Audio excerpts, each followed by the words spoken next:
¿Qué tal? ¿Cómo les va? Bienvenidos a una mañana lluviosa, al menos en la región centro. Imagino que en buena parte del país, ¿no? Estaba anunciado mal tiempo, por llamarlo de alguna manera, lluvias y después, bueno, la tan prometida y remanida ola polar, ¿no? Que todavía no ha llegado y hace falta, ¿no? Que tengamos un poquito de frío a esta altura del año. Tampoco pasar de un extremo al otro, ¿no? Bueno, aquí estamos, desde el sur de Entre Ríos para todo el país, haciendo Info Federal a través de Telemax, junto a Patricia Brochero, quien les habla, Fabián Miró, y un enorme grupo de trabajo detrás de cámara que hace posible que este programa precisamente salga al aire. ¿Qué tal, Patricia? Hola, ¿cómo estás, Fabián? Bueno, muy buenos días para vos, para todo el equipo y también para la gente que está allí en sus casas. Día ideal para aquel que puede, bueno, quedarse adentro, ¿no? No sé si en la cama, pero adentro de la casa, tomando un matecito, un café con leche, mirando las noticias agropecuarias que tenemos para ofrecerles. Y bueno, durante 2 horas les hacemos compañía a través de la pantalla de Telemax. Día realmente complicado, muchísima humedad. Sí. De todas formas, han cesado las alertas. Sí. Afortunadamente, bueno, porque esto por ahí tiene que ver con la actividad eléctrica, tiene que ver con ráfagas de viento y demás. Granizo. Bueno, granizo y demás. Las alertas han cesado, por lo menos aquí en nuestra región. Eso no quiere decir que no vaya a llover y que debe haber, no sé, 99% de humedad, calculo yo. Un 150. Sí, calculo yo. En este momento no está lloviendo, pero el cielo dice que en cualquier momento vuelve a alargarse. Va a estar como ayer, viste que dice el tiempo molesta. Está el cielo, como decimos en el campo, encapotado. Encapotado, cubierto, con nubes oscuras, muy bajas por lo que uno puede apreciar, así que una manguita, como le decimos aquí en el campo, en cualquier momento se puede desatar, es decir, una manguita. Una lluvia intensa en una superficie muy corta, ¿no? Claro, ¿Qué pasa? Eso pasó ayer por la tarde también. Claro, ¿y anoche? Y anoche, Mamita. bueno. Agarrate, Catalina, que vamos a cabalgar, que en un ratito nos prepara el mate de la producción. Llegamos muy sobre la hora, ¿no? Y bueno, hay que hacer muchas cosas, hay que andar con mucho cuidado. Eso le decimos a la gente que está en lugares urbanos, ¿no? En ciudades y demás, que no hay que acelerar, se llega igual, hay que andar despacio, los frenos no responden, hay charquito de agua, el auto se desplaza un poco más, tener cuidado, digo porque algunos andaban un poquito crazy, ¿sí? Claro, y aparte mucha gente, esto pasa, Fabián, siempre cuando llueve, la gente quiere estacionar en la puerta del lugar donde va. Sí, ¿no? no siempre es Entonces, bueno, pasa esto, pero a esta hora, no sé si había tanto tránsito ahora cuando venía, estaba como tranqui, me parece que muchos se pidieron el día, te digo. O pasaron un parte enfermo. Por eso. Bueno, estamos en este 27 de mayo del 2025, como decía ayer Patricia, otro mes que se nos va muy rápido, no sé, o nos estamos poniendo viejos o el almanaque vuela y vuela y vuela, dale que va, ¿no? Dale que va, sí. Dale que va, dale que va, dale que va. Bien, títulos del día de la fecha. El regreso de la chicharrita del maíz. Los últimos relevamientos de la red de monitoreo de la chicharrita del maíz marcan un fuerte crecimiento poblacional. Un informe de APRESID destacó los aspectos claves para evitar que vuelva a ser un grave problema.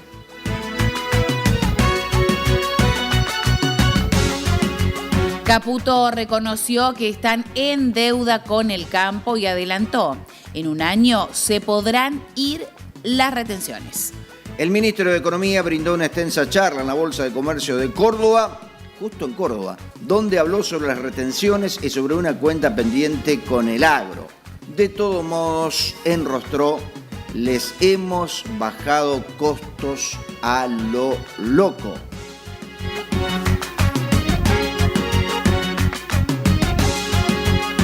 En Córdoba autorizaron la caza de algunas especies de ciervos y jabalíes. Así es, el Ministerio de Ambiente de la provincia mediterránea permitió la caza deportiva de animales que afectan a la actividad agropecuaria. La medida regirá por un año desde el 17 de junio. Bueno, muy bien, Fabián, ya hemos presentado los títulos para el día de hoy. Estamos martes recién. Presiento que esta semana se nos va a hacer larga. Sí, después de tanto feriado. Viste, la última semana de los meses se nos hace larga. Bueno, vamos a comenzar con el desarrollo de toda la información y hablamos de la chicharrita del maíz y más precisamente de su regreso. Los últimos relevamientos de la red de monitoreo de la Dalbulo Maíz, ya la sabemos de memoria, ¿no? De la red de monitoreo de la chicharrita de maíz marcan un fuerte crecimiento poblacional. Al respecto, un informe de APRESID destacó los aspectos clave para evitar que vuelva a ser un grave problema que acabó con el 80% de la producción de los maíces de segunda en Santiago del Estero hace un par de temporadas. La Red Nacional de Monitoreo de Dalbulus Maíz Chicharrita del Maíz dio a conocer en su 19º relevamiento quincenal, en el que tomó datos de las capturas obtenidas en trampas cromáticas colocadas en 348 localidades de Argentina. El informe confirma lo que se viene advirtiendo desde hace ya varias semanas. La presencia de insectos de esta especie viene creciendo sin freno, lo que, si bien no pone en riesgo la actual campaña, sí representa un tema a tener en cuenta para el próximo ciclo, y todo esto depende también del invierno, de las heladas y demás que pueda llegar a pasar. Más aún teniendo en cuenta que han aparecido chicharritas en grandes cantidades en la región centro-sur, que es parte de la denominada zona núcleo, donde el maíz se siembra de manera temprana. Bien, continuamos. Más aún teniendo en cuenta que han aparecido chicharritas por este motivo. Anda un poquito rápido el teclado. Ahí está. En este contexto de la red de manejo de plagas de APRESID, emitieron un informe en el que advirtieron la necesidad de permanecer atentos, sobre todo sabiendo que la chicharrita es capaz de sobrevivir, ojo con esto, ¿no?, migrando a largas distancias o entrando en estados de dormancia, dormía digo yo, ¿no?, nunca escuché este término, en rastrojos y otros hospedantes por hasta 5 semanas a la espera de nuevas plantas de las que alimentarse. Por este motivo, el control del maíz guacho y voluntario se vuelve clave, ya que actúa como puente verde entre una cosecha y otra, albergando tanto al vector como a los agentes causales del achaparramiento.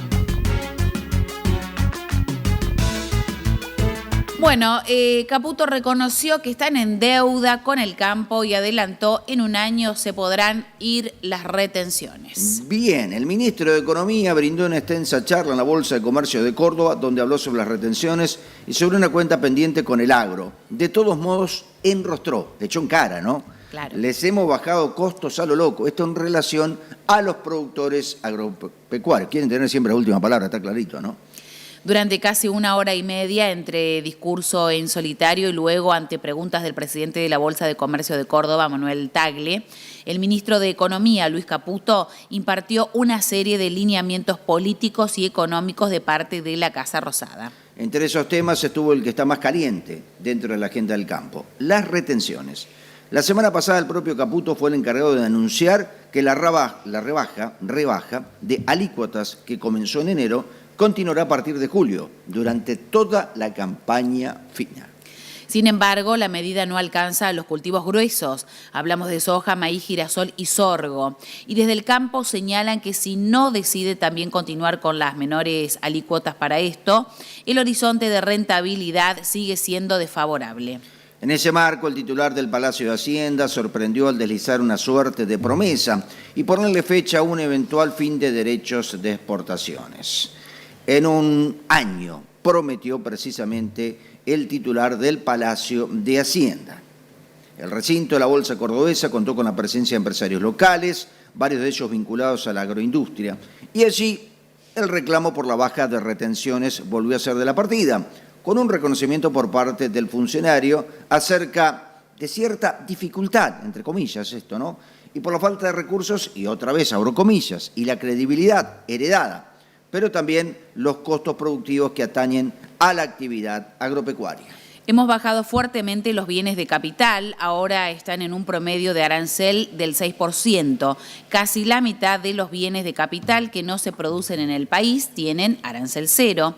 Y hemos bajado muchos de los que estaban muy altos por encima del nivel del Mercosur, que es el 12,5%. Algunos estaban entre 20 y 35%, los hemos bajado a nivel Mercosur, apuntó el ministro. A mí me encantaría, continuó el funcionario, bajar el impuesto a los débitos y créditos hoy, o las retenciones, pero lo que pido es paciencia, porque ya mostramos que lo que estamos haciendo En este primer año, que hicimos un ajuste del 30%, bajamos impuestos por más de 2 puntos. Y como les digo, si nosotros crecemos a estos niveles, nosotros, redunda, podemos reducir impuestos entre 1,5 puntos y 2 puntos de producto por año índico. Me gustaría, perdón, ¿no?, que me salga siempre me salgo de esquema, ¿no?, que expliquen con menos tecnicismo, ¿no?, porque la verdad te dicen 1, 2 puntos, decime cuánta guita vamos a recuperar. Sí, es imposible saberlo. Todos los políticos lo mismo, ¿eh? Y los economistas ni te cuento, te hablan con tecnicismo que uno no entiende. Bueno. Y planteó, es decir, que en un año se podrían ir las retenciones, en 2 las retenciones y el impuesto al cheque y sobre todo. Y acá lo que es importante para mí es que las provincias se sumen a esto porque en realidad el impuesto más distorsivo de todos es ingresos brutos y eso lo sabemos. Bueno, crece la superficie de colza, camelina y carinata en Entre Ríos con un aumento esperado del 33%. El cultivo de brasicáceas, así se la llama, algo nuevo para mí, está claro. Bueno, no tanto, pero relativamente nuevo. En Entre Ríos muestra una clara tendencia al crecimiento. Según datos del Sistema de Información de Bolsa de Cereales de Entre Ríos, la superficie destinada a colza, camelina y carinata en el ciclo 2024-25 alcanzó las 17.300 hectáreas. Para el actual ciclo agrícola, la proyección indica que esa área podría expandirse hasta cerca de las 23.000 hectáreas, lo que representa un aumento cercano al 33%. El avance en la implantación ya es palpable. El 75% del área destinada a carinata y el 50% de colza ya se encuentran sembrados en la provincia. En tanto, la siembra de camelina aún no comenzó, dado que la fecha óptima para su implantación está prevista a partir de junio. Es verdad, en Entre Ríos y en otros lugares ha ganado mucho espacio la brasicácea, que ya tiene un mercado cautivo. En algunos casos se destina para combustible de aviación, ¿sí? Los primeros lotes sembrados en la campaña actual mostraron una adecuada densidad de plantas, lo que anticipa un buen desarrollo para estas oleaginosas. El aumento en la superficie responde al interés creciente por estos cultivos que aportan alternativas productivas y pueden sumarse a la diversificación agrícola de la región. La colza, introducida en Argentina hace varias décadas, consolidó su lugar como uno de los cultivos oleaginosos más importantes del país. Se expandió principalmente en las regiones pampeanas, donde las condiciones climáticas y de suelo favorecen su desarrollo. En los últimos años, la colza ganó terreno debido a su valor como alternativa para la rotación de cultivos, ayudando a mejorar la estructura del suelo y a diversificar la producción agrícola. Por otro lado, la camelina, aunque menos difundida, comenzó a despertar interés en el mercado nacional por sus propiedades nutricionales y su potencial como cultivo para biocombustibles y aceites de alto valor industrial. Su ciclo corto y adaptación a distintos ambientes productivos la posicionan como una opción atractiva para zonas donde la colza enfrenta limitaciones climáticas o bien de suelo. La carinata, con un desarrollo más reciente en Argentina, se presenta como una alternativa promisoria para la producción sustentable de biocombustibles. Originaria de climas más áridos, esta brasicácea muestra buena tolerancia a condiciones adversas, lo que la hace ideal para regiones con menor disponibilidad hídrica. Con esta expansión, la provincia de Entre Ríos se posiciona como una de las provincias con mayor dinamismo en la producción de brasicáceas, impulsando la oferta local y potencialmente contribuyente a mercados nacionales e internacionales. Bien, y nos vamos para Córdoba ahora y Bueno. hablamos que allí autorizaron la caza de algunas especies de ciervos y jabalíes. El Ministerio de Ambiente de la provincia mediterránea permitió la caza deportiva de animales que afectan a la actividad agropecuaria. La medida regirá por un año desde el 17 de junio. El Ministerio de Ambiente y Economía Circular de la provincia de Córdoba autorizó la caza deportiva de algunas especies de jabalíes y ciervos, 2 de las principales que afectan a la actividad agropecuaria. La medida fue publicada en la resolución 169 del Boletín Oficial de la provincia mediterránea y alcanza el jabalí europeo, chancho cimarrón, y los ciervos colorado, axis y dama. A su vez, Ambiente estableció que la medida se extenderá por un año desde el próximo 17 de junio con cupo liberado para todas las especies. Se han disparado alarmantemente, ampliando enormemente su área de distribución. Precisaron en la resolución al explicar los motivos, lo que genera un impacto negativo en ambientes por osadas, accidentes en las rutas, competencia con especies autóctonas y también daños económicos, entre otros puntos. Según la resolución, la caza deportiva podrá efectuarse de lunes a lunes durante todo el día. Para los cazadores nocturnos solo estará permitido el uso de luz artificial portátil y no podrán hacerlo desde arriba de un vehículo. Además, será requisito indispensable contar con la licencia de caza anual o permiso diario de caza y contar con la autorización escrita del propietario, administrador, poseedor o tenedor del campo donde se lleve a cabo la práctica.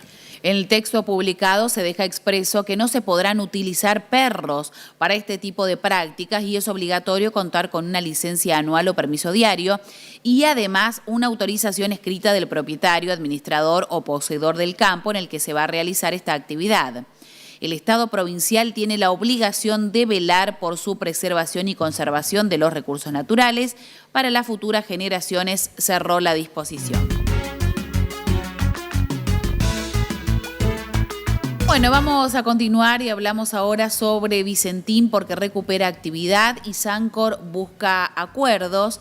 El ministro de Trabajo de Santa Fe, Roal Báscolo, destacó la previsibilidad productiva y laboral en las plantas de la agroexportadora que estuvieron paralizadas y dijo que en la cooperativa láctea se negocian contratos para garantizar la producción. Tras un periodo de paralización total, las plantas de Vicentín, en Avellaneda, Ricardone y San Lorenzo, todo esto en la provincia de Santa Fe, comienzan a mostrar signos de reactivación productiva y laboral. Enhorabuena todo esto, ¿no? Pero ¿cuántos días y vuelta ha tenido en Vicentín? Pero enhorabuena, digo, más que nada por el productor agropecuario que apostó a esto y... Por los puestos de trabajo. Y claro, el operario, el laburante, el que vive de esto. Hay ciudades o pueblos que viven de esta actividad, ¿no?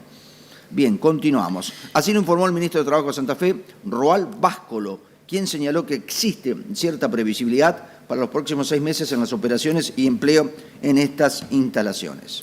La empresa atravesó una crisis con atrasos en el pago de sueldos y detenciones en su producción, pero el gobierno provincial, sin intervenir en el ámbito judicial, acompañó a los trabajadores a través de acuerdos con gremios y nuevas empresas interesadas en realizar fasones, señalaron. Esto quiere decir otras empresas que vienen y hacen el proceso, ¿no? Así en la planta, que no precisamente son de Vicentín. Trabajar a fasón, trabajar para tercero en definitiva, ¿no? En la planta de soja de San Lorenzo, que es la más relevante desde el punto de vista económico, hay expectativas con la firma definitiva de contratos para retomar la actividad, mientras que en Avellaneda ya existen contratos para la producción de maíz y bioetanol y en Ricardone para girasol. El ministro de Trabajo de Santa Fe destacó la labor responsable del gremio en el contexto complicado que atraviesan las plantas de Vicentín. Por su parte, en Sancor se buscan acuerdos para asegurar la continuidad productiva en medio del proceso concursal que atraviesa a la empresa. El trabajo conjunto entre gremios, empresas y el Ministerio de Trabajo apunta a evitar mayores interrupciones y preservar los puestos laborales en el sector, destacaron. Con una campaña récord aportaría más de 2.000 millones de dólares a la economía. Se estima que el cultivo dejará a la Argentina un 53% más que la campaña pasada. El aporte sería de 2.042 millones de dólares, claro está, informó la Bolsa de Cereales de Buenos Aires. Con un incremento interanual del 10,8% en la superficie sembrada, la campaña del girasol alcanzó la segunda mayor extensión en la serie Paz, informó la Bolsa de Cereales de Buenos Aires. Las condiciones climáticas favorables impulsaron un rendimiento récord de 23,4 quintales por hectáreas y un volumen total de producción de 4,7 millones de toneladas, generando un importante impacto económico para el país. La última campaña del girasol dejó resultados récords para la producción nacional con más de 2 millones de hectáreas sembradas, un 10,8% más que el ciclo anterior. Se posicionó como la segunda mayor superficie registrada en la serie histórica Paz. Este crecimiento estuvo motorizado por significativas expansiones en las regiones de Santa Fe y el centro oeste del área agrícola. Las condiciones climáticas acompañaron de manera favorable el periodo crítico del cultivo, con una buena oferta hídrica y sin atravesar los meses más duros del estrés térmico e hídrico del verano. Aunque se registraron temporales hacia el final del ciclo, esto no afectó al rendimiento promedio nacional, que alcanzó los 23,4 quintales por hectárea, superando el récord anterior del ciclo 2014-2015. El volumen total de producción llegó a 4,7 millones de toneladas, estableciendo un nuevo récord histórico y marcando un crecimiento interanual del 30,6%. Este aumento no solo mejora los indicadores del sector agroindustrial, sino que también tiene un fuerte impacto económico. Se estima que la Argentina recibirá un 53% más en comparación con la campaña pasada, con ingresos por 2.042 millones de dólares. Además, se proyecta una recaudación fiscal de 478 millones de dólares y exportaciones por 1.521 millones de dólares, lo que representa aumentos de 144 millones de dólares y 68 millones de dólares respectivamente respecto al ciclo anterior.